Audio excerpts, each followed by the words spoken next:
Hey everybody, I'm back. I have not been consistent, like I said. I apologize for that, but I did make a promise to some important people to me that I would do this post. So here it is, and it's actually super important. And I would say probably the number one mindset shift that I had to kind of propel me on my journey towards wealth, which I am not at. I'm on the journey. So, and that would be the mindset around debt. Okay, so there's really three mindsets about it. You have the poor mindset, the middle class mindset, and the wealthy mindset. So the poor mindset is put everything on a credit card. Debt's fine, who cares? I'll make minimum payments. It eventually obviously catches up to you, but that, credit card for anything, consumables, shoes, clothes, jewelry, stuff you don't really need to survive, yet you're putting it on a credit card, super high interest, 25% or something like that, and you're paying substantially more for it than you would have, or eventually going bankrupt, and then you can't use a credit card anymore. Okay, poor mindset towards debt. Put everything on debt, who cares? Middle class mindset that I was raised on is debt is bad. Avoid debt. Don't take on debt because it makes things more expensive, right? So, which is good, which is a great starting point in my opinion. Live below your means and avoid debt. It allowed me to save up to make larger investments later. I had money saved up to buy self-made and other things. So they will. Middle class mindset does say debt for a house and a car, maybe a car, but definitely a house. Everyone seems to be okay with that one, which is good because often, most of the time, over time, your house is going to appreciate in value. So the fact that you can put down, say, 20%, you only pay 20% of the purchase price and it appreciates by, 20% of the purchase price, then you're getting to actually double your money when you sell of what you put into it. But anyway, I'm going to move on from that. The wealthy mindset to debt is good as long as you're using it to buy assets. Okay. So what that means is you're borrowing someone else's money, taking on debt, and you're buying an asset with it, which is something that's going to pay you or make you more money. Okay. So looking at it this way, if you could borrow money at 8%, but you can invest it or lend it to someone else at 10%, then you're making 2% on this other person's money that you wouldn't have had if you didn't take the debt. So if you could take $10 million from somebody at 8%, which sounds like a lot, sounds like a big responsibility, but if you had a guarantee that you could pass it over to somebody else and they're going to pay you 10% for that same money, you just made $200,000 for doing nothing except grabbing their money and giving it to this person. Okay? Obviously, you are assuming the risk. But again, if you know you have a good investment or you know you have a good someone you can lend to, then that's a great spot to put that money.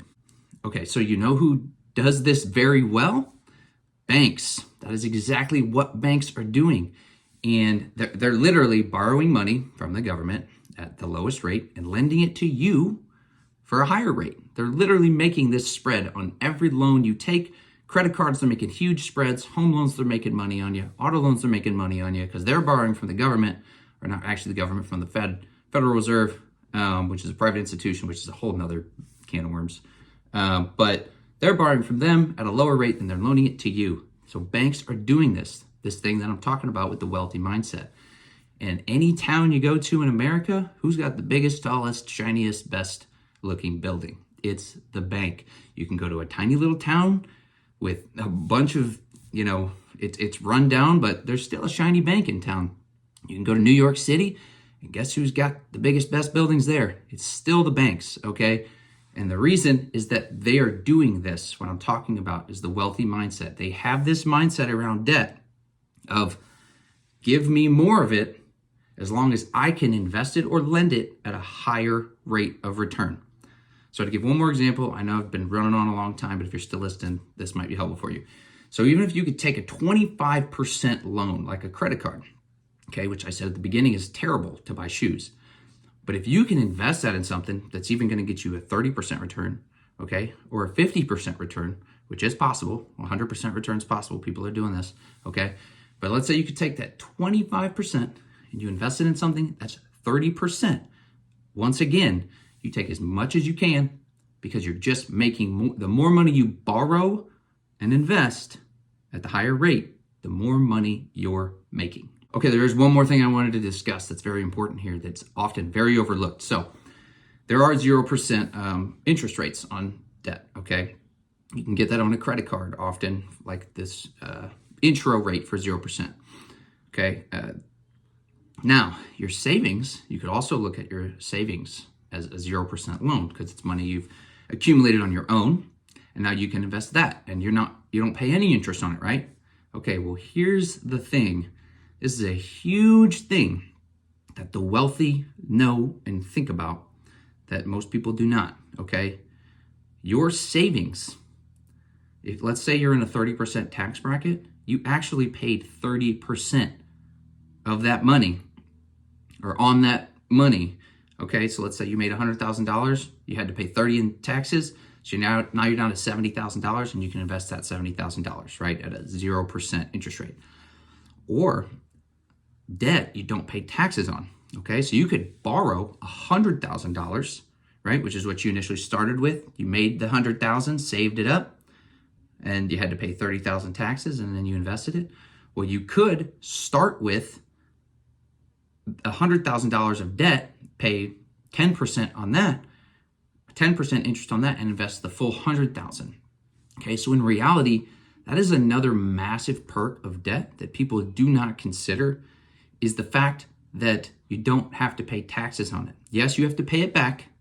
That is true, but you're paying it back with an interest rate of 5, 6, 10%. Interest rates are high right now, so let's say you're paying it back 10%.